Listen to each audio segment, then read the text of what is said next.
ద్విచక్ర వాహనాలు ఆటోలకు 80% రాయితీ. ట్రాఫిక్ నిబంధనలు ఉల్లంఘించిన వాహనదారుల నుంచి రావాల్సిన చాలానా మొత్తం భారీగా ఉంది. కొన్ని ద్విచక్ర వాహనాలు అయితే ఆ బండి ధర కంటే చాలన్ల మొత్తం అధికంగా ఉన్నట్లు అధికారులు గుర్తించారు. చాలామంది వాహన యజమానులు ఈ మొత్తాన్ని చెల్లించడం లేదు. ఈ నేపథ్యంలో రాష్ట్ర ప్రభుత్వం పెండింగ్ చాలన్లపై రాయితీ ఇవ్వాలని నిర్ణయం తీసుకుంది. ద్విచక్ర వాహనాలు ఆటోల పెండింగ్ చాలన్లపై ప్రభుత్వం 80% రాయితీ ఇచ్చింది. ఆర్టీసీ బస్సులపై 90%, ఇతర భారీ వాహనాలతో పాటు కార్లపై ఉన్న చాలన్లను 60% రాయితీలో చెల్లించవచ్చు.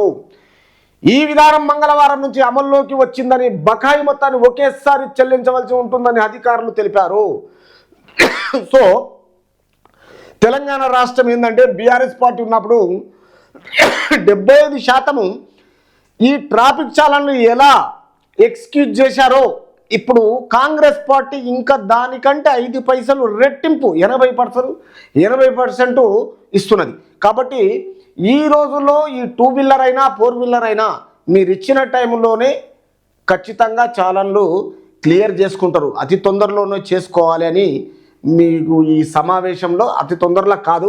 మళ్ళీ మీరు ఇచ్చే ఆర్టీసీ ప్రజలు లేడీస్ ఎంతమంది ఇంత బిజీగా వెళ్ళిపోతుంటే ఈరోజు ఆటో వాళ్లకు కిరాయిలు లేకుండా డబ్బులు లేకుండా వాళ్లకు వ్యాపారం కాకుండా ఉన్నది. వాళ్ళని ఇంత తొందరలోనే ఆర్టీసీ ఆటోలకు చేసుకోమంటే డబ్బులు లేనప్పుడు ఎట్లా చేసుకుంటారు? ఆటోలకు ఇచ్చింది క్లియర్ చేసుకోమని మీరే, అండ్ ఆర్టీసీకి లేడీస్ ఉచిత ప్రయాణం ఇచ్చింది మీరే. ఇప్పుడు ప్రజలు ఉచిత ప్రయాణం చేసినప్పుడు ఆటోలకు ఎలా వర్కౌట్ అవుతుంది? అది కాదు. కాబట్టి కొంచెము టైం మిగులుబాటు ఇవ్వాలి రాష్ట్ర ప్రభుత్వం.